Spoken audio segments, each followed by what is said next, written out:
compétitivité. En 3 ans, donc la marque de Losange va passer de 44 000 salariés à 37 000.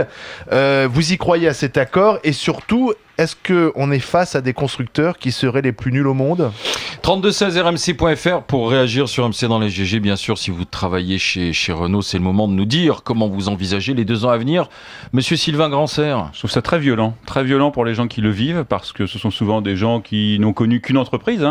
Renault, c'était très familial, avec un très fort comité d'entreprise, avec vraiment des avantages réels pour les salariés au travers de mille et une petites choses. C'était un peu une entreprise modèle avec une part de l'État conséquente.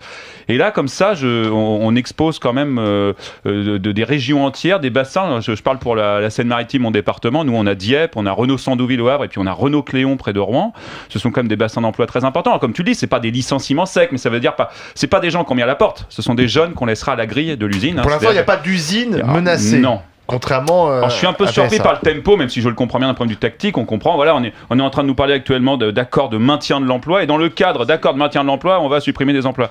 Moi, je crois que Renault met la pression. Ils ont cette capacité-là de pouvoir mettre la pression, parce qu'il y a une réalité, c'est celle de la baisse de la vente automobile, c'est celle de la faible productivité des usines, c'est le fait qu'on mette des gens en RTT, qu'on les mette en chômage partiel. Donc ça, c'est une réalité quand même au qui niveau nous touche. des immatriculations, on a un plus bas niveau historique depuis en Europe en ce moment. Depuis 15 ans. 97, ça fait 15 ans, donc ça c'est une réalité. Maintenant, moi ce qui me gêne, c'est de faire porter uniquement la responsabilité et les mesures à prendre uniquement sur les salariés. Est-ce qu'on a les bonnes gammes de produits ? Est-ce qu'on a la bonne inventivité ? Est-ce qu'on a la bonne organisation ? Et je vais te dire, il faut savoir que le premier concurrent de Renault, c'est Renault lui-même, avec ses usines. Vous l'avez entendu au travers de ce petit micro-trottoir, c'est très mal vécu, ça a l'impression que oui, Renault crée des emplois, mais loin de chez nous, pas cher, low cost. Alors, simplement, l'accord que veut